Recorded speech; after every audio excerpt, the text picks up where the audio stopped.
Bobby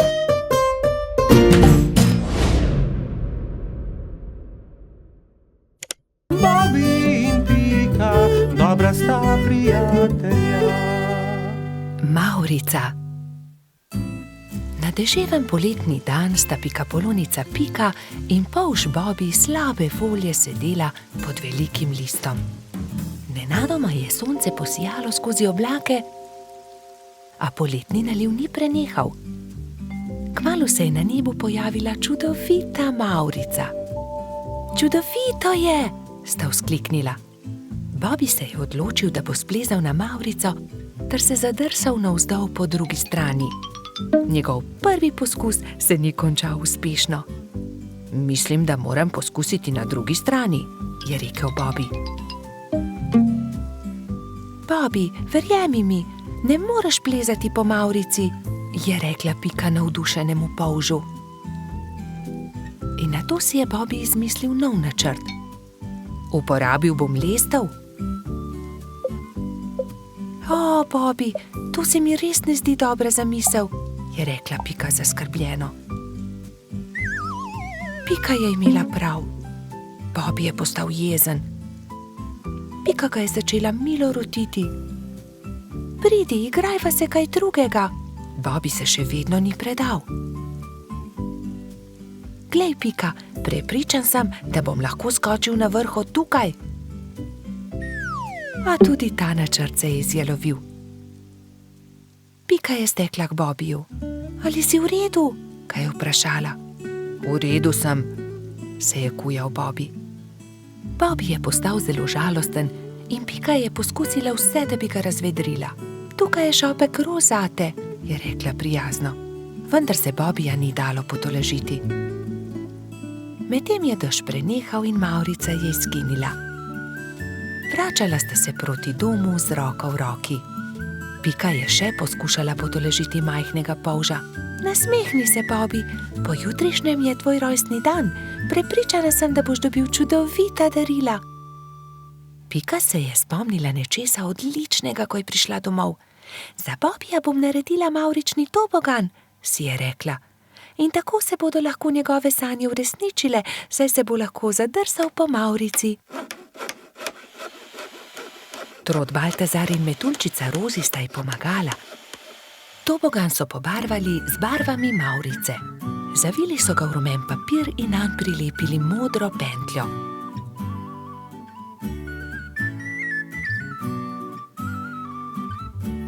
Trije prijatelji so celo spekli torto za Bobbyja. Ko je prišel čas, sta Baltazar in Rozi pripeljala Bobbyja k Pikini hiški, kjer je bilo vse pripravljeno za rojstnodnevno zabavo. In tukaj je tvoje darilo, je vzkliknil Baltazar. Pika je dala Bobbyju čokoladno torto.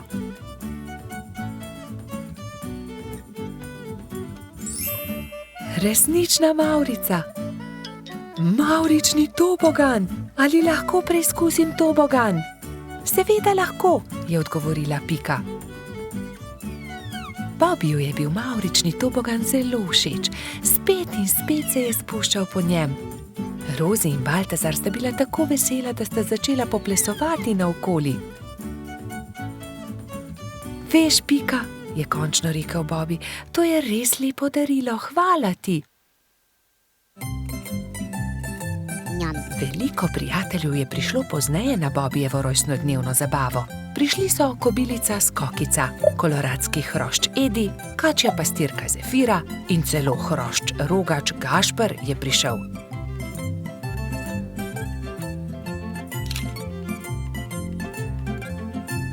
Mali polž je vsem dovolil preizkusiti svoj novi tobogan. Bobby, Pika in njuni prijatelji so se igrali na toboganu, dokler se ni stemnilo. Bobby se je tisti večer odpravil v posteljo zelo vesel. Kakšen lep rojstni dan je bil to, je zadovoljno zavzdihnil. Bobby in Pika, dobra sta prijatelja. Gašper drsa. Nekega zimskega dne sta se Bibi in Pika sprehajala ob obali jezera. Voda jezera je že globoko poledenela. Pridi, Pika, zadrsajva malo na ledu, je predlagal mali polž. Pikapolonica se je veselo strinjala. Bibi in Pika sta previdno stopila na led. Se prijela in drsala sem ter tja, zelo sta uživala. Kmalu sta se navadila drsati. Pika je skočila in daleč zdrsnila po ledu, Bibi pa je drsel za njo. Včasih sta padla in se veliko smejala, nato pa vstala in spet nadaljevala. Prišel je Gašper Hrošč Rogač. Gašper, poskusi tudi ti, pridi z nama drsati, je vabil prijatelja Bibi. Gašper se je malo bal, vendar je iz radovednosti stopil na led. Je takoj zakričal, saj mu je zdrsnilo in je padel. Bibi in Pika sta takoj pritekla k prijatelju. Pridi, Gašper, ti bova midva pomagala. Bibi in Pika sta prijela Gašperja in previdno drsala po ledu. Zdaj pa te pustiva in poskusi sam, je vzkliknila Pika. Polžek in Pikapolonica sta spustila Gašperja. Bolj počasi, Gašper, je kričala Pika. Gašper se je poskusil ustaviti, vendar so mu noge zdrsnile na ledu in treščil je naravnost v bodičasto grmovje. Na pomoč! Joj, povsod so me zbodle iglice, poškodovali so se moji rogovi. Zelo boli! Pika je že pritekla, da bi pogledala njegove rogove. Ne bodi žalosten, je rekla Pika in obvezala Gašperjeve poškodovane rogove s pikčastim šalom. V tistem hipu je zadrsala iz grmovja prelepa hroščica. Tako lahkotno je drsala po ledu kot brez teže. Wow, kdo pa si ti? Je vprašala Pika. Sem Mija, snežni hrošč.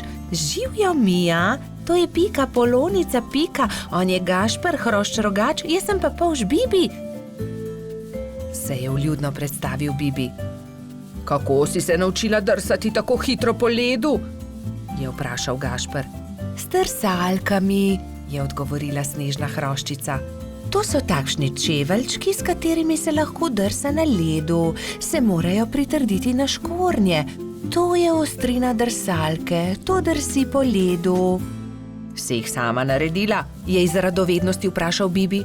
Ja, sama sem jih naredila, res ni težko. Če želite, jih lahko naredim tudi vam. Hurra, hurra!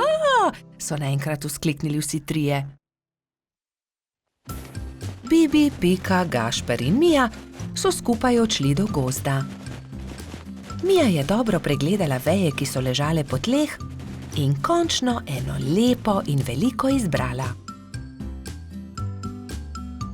Nato so začeli delati. So žagali, brusili, dolgli, rezali, zvijali. Vsakdo se je lotil svojega dela. Končano je zadovoljno poročala Mija. Na mizi so čakali trije novi pari drsalk. Bibi in Piko je bilo malo strah nadeti drsalne plošče. Seveda pa je najbolj skrbelo Gašperja. Bibi in Pika sta se drže začela drsati po ledu, Mija pa je pomagala Gašperju. Glej, z drsalkami je veliko laže drsati na ledu kot škornji, se je smejal Gašper. Mija je dolgo časa držala roko Gašperju. Kar naenkrat pa jo je spustila in Hrošč Rogač je sam drsal naprej po ledu. Gašper se je kmalu naučil zavijati, zagnati in seveda tudi ustaviti. Uspelo je, znam drsati, je ob koncu dneva veselo vzklikal Gašper.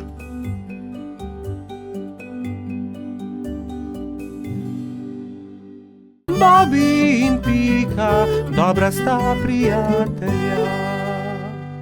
Skiro. Nekega pomladnega dne se je majski hrošč Egon odločil, da si bo naredil skiro.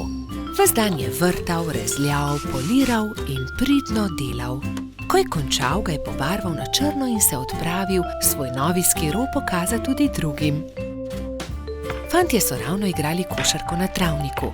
Tam so bili Bobi, Gašper, Baltazar, Balsi, Gumbi in Alfons. Poglejte, imam nov skiro, sam sem ga naredil. Ah, kako je lep, ga lahko preizkusim? Ne dam ga, moj je. Le en krog bi se peljal z njim.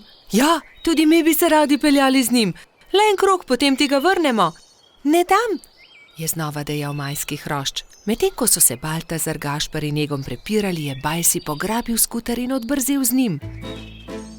Ustavi se, vrni ga, moj je in nisem tega posodil, nikomur ga ne posodim. Bajsi je upočasnil in Egon ga je kmalu dohitel. Vrni mi skiro. Izvoli, tu je dejal Bajsi in dodal. Kakorkoli že ni dovolj hiter. Ni dovolj hiter, no poglejte. Da ni dovolj hiter, saj mi komaj morate slediti, je dejal smeje, medtem pa ni opazil velike jame na sredini ceste. Pazi, Egon! So nenadoma zavpili Bobby, Baltazar in Gašper, vendar je bilo prepozno. No, zato se pa res lahko zahvališ sam sebi, Egon, je pametoval Baltazar. Egon, kaj se ti je zgodilo? So te močno popikali trni in vi, zakaj mu ne pomagate? Je v enem dihu vprašala zlata minica. Kakorkoli se je zgodilo, bi mu morali pomagati, ko je grdo padel. Pridi, Egon, v bližini je moja hiša. Oprala in povila ti bom rane. Lili je posadila Egona na stol in z mlačno vodo oprala rane. Ni zelo grdo. Egon je začel tiho jokati. Jaz sem kriv, bil sem zelo zavisten. Če ne bi bil, se ne bi zgodila nesreča. Potem naslednjič ne bodi zavisten. Hvala, da si mi pomagala, je dejal Egon ob slovesu. Nič hudega, kmalu boš v redu. Egon je kimajoč prišel domov. Roke so ga bolele in ni mogel stopiti na skiro. Ko je prišel domov, je hitro smuknil posteljo in zaspal. Naslednje jutro se mu je porodila nova zamisel. Vzel je najprej čopiče in barve. Zdaj te bom pobarval na rožnato. Izvoli, Egon. To sem ti prinesel. Hvala, da si mi pomagala. Čudovit je, si ga prebarval, je vprašala Lili. Da, mislil sem si, da ti črn gotovo ne bi bil všeč. Zelo sem vesela. Odpeljala se bom z njim k Piki. Srečno pot, previdno vozi, je zavpil Egon za Lili. Egon je prišel domov peš in se ravno usedel v kosilu, ko so potrkali. Živijo, Egon, je začel Baltazar. Hotela sva te vprašati, ali si bolje. Dobro sem, ne skrbite, je pomahal Egon. Obljubim, da ti ne bom več vzel skiroja, se je skesano oglasil Bajsi. Nimam več skiroja, prebarval sem ga in ga podaril Lili, se je smehljal Egon. Naredil si bom novega, se je Egon obrnil k prijateljem. Obljubil sem Lili, da ne bom več zavisten. Vsi se boste lahko vozili z njim. Hurra, je zavpil Gumbi. Zdaj pa pridite, jejte z menoj. Spekel sem jabolčno pito, jo imate radi? Egon se je kmalu odpravil z novim skirojem.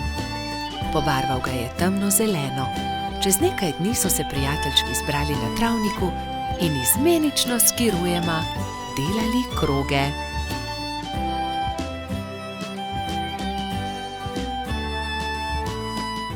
Bobby in Pika, dobra sta prijatelja. Bajek v votlini. Bobby, Pika, Rozi in Baltazar so v gozdu nabirali barvne liste. Nenadoma so zaslišali jokanje. Ali slišiš, Bobby? Je vprašala Pika. Da, prihaja iz votline. Pojdimo, najti moramo tistega, ki joče. Bili so prestrašeni, vendar so šli globlje in globlje v jamo. In nenadoma so zagledali, od kod prihaja zvok. Majski hrošček je jokal. Oh, kaj se ti je zgodilo, majski hrošček, zakaj jočeš? Izgubil sem se v tej temni votlini in ne najdem izhoda. Kako se bom vrnil k moji hiški? Je jokal hrošček. Kako ti je ime? Je vprašal Bobby. Mehurček. No, ne bodi tako žalosten, mehurček, mi ti bomo pokazali pot do tvoje hiške, je rekla Pika ter objela majskega hroščka. Nenadoma so zaslišali čuden, strašljiv zvok, ki je prišel iz votline. Prestrašeni so se objeli. V naslednjem hipu se je prikazal ogromen jezen pajek in jezno zakričal: Kdo me je zbudil iz sanj?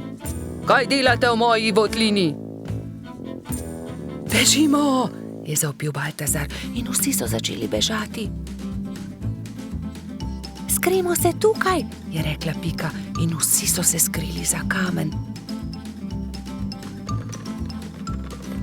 Na srečo jih pajek ni videl, a nato je mehurček začel jokati in pajek je odkril malo skupinico, ki se je skrivala za kamnom. Bobi, Pika, mehurček, Baltazar in Rozi so še bežali, tako hitro, kot so lahko. Ampak ne! Baltazar se je spotaknil ob kamenček in pajek jih je ulovil. Bobi je pobral ostro vejo in pogumno branil svoje prijatelje.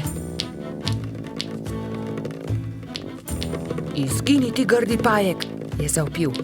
Medtem ko je Bobi odvračal pajkovo pozornost, sta Rozi in Baltazar z vrvjo v rokah nekajkrat stekla okoli pajka. Zdaj te imamo, je Bobi zadovoljno rekel. Pajek se je poskušal rešiti iz tesne vrvi, a se ni mogel.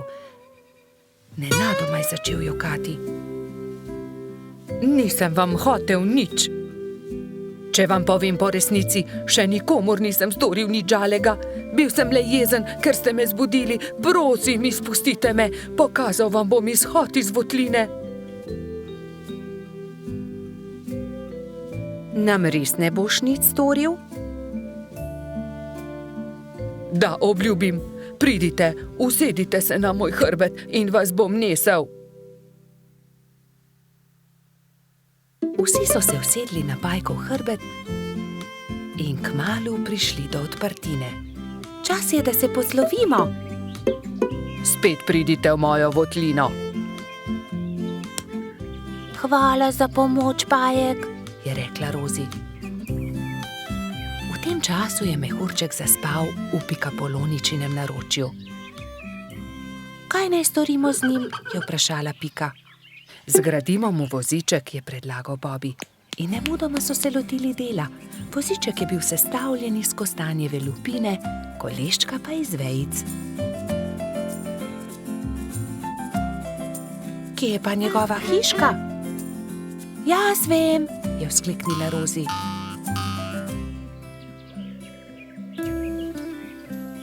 Majski hrošček se je zbudil v svojem vozičku, ravno ko so prišli do njegove hiške. O, moja hiška, ste me pripeljali domov, res sem vam hvaležen. Lahko noč, mali mehurček, trdno spi in ne hodi samo v temne votline, da se ne boš spet izgubil. Sta rekla Bobi in Pika ter objela majskega hroščka. Bobi in Pika, dobra sta prijatelja. Pustna zabava. Nekega lepega sončnega popoldneva so mali prijatelji posedali v Pikini hiši. Čas je, da se pripravimo na pustno zabavo, je rekla metuljčica Rozi. Kaj boš ti? Je vprašal Bibi. To je skrivnost, je odgovorila Rozi. Vsakdo mora na skrivaj narediti svoj kostum, da naredi presenečenje. Seveda, hitro domov, začnimo z delom, samo še 3 dni je do zabave, je rekel Baltazar. Bibi se je kmalu odločil, da bo goba. Iz bele rjuhe je sešil plašč, gobin klobuk pa je naredil iz rdeče sklede. Nanjo je narisal veliko belih pik. Pika je delala kostum cveta. Iz zelenega papirja je izrezala liste in te je zašila na zeleno odejo. To je bil plašč. Trod Baltazar in čebelica Dora sta se pripravljala skupaj. Baltazar se je oblekel v hudiča, Dora pa v angelčka. Mehurček, Majski hrošček se je udobno namestil v svoj gugalnik in začel delati levjo grivo iz rjave preje. Zadnji večer je v vseh hiškah dolgo gorela luč. Vsakdo je delal svoj kostum in se pripravljal na jutrišnjo zabavo. Končno je prišel veliki dan. Gozdni stanovalci so določili, da bo zabava v hiši hrošča rogača. Zato so začeli krasiti Gašperjevo hiško s pisanimi papirji, balončki in trakom. Medtem so se pri vrtni hroščici Lili za popoldansko zabavo pripravljale vse boljše in boljše sladice. Pika, Skokica in koleratski hrošč Edi so tudi pomagali Lili. Končno je prišlo popoldne in vsakdo je lahko oblekel svoj kostum. Domačin Gašper se je oblekel v igralno kocko. Vznemirjen je čakal goste. Najprej sta prišla Pika in Bibi v kostumu gobe in cveta. Kmalu je prišel tudi hudič Baltazar, angelček Dora in prispela je tudi Rozi v kostumu raka. Kot kaktus je prišla kobilica Skokica, mehurček kot lev, Edi oblečen kot kuhar, Lili v grozdjem kostumu. Na njeni obleki je viselo veliko vijoličastih balonov. Kresnička se je oblekla v svinčnik, Bolha v meduzo, Polž Žiga v vojaka, Mala mravljica pa kot palačinka.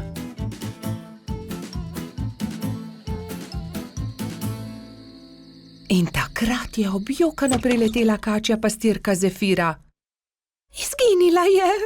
Izginila je moja prelepa princeskina obleka. Lepo sem jo oprala, obesila na drevo, pa jo je odnesel veter. Zefira je grenko jokala, drugi so jo skušali tolažiti. Dal ti bom svojo vojaško kapo, meni je dovolj meč, je predlagal Polž Žiga. Ne, to je za fante. Jaz sem imela krasno princeskino obleko, pa jo je veter odnesel.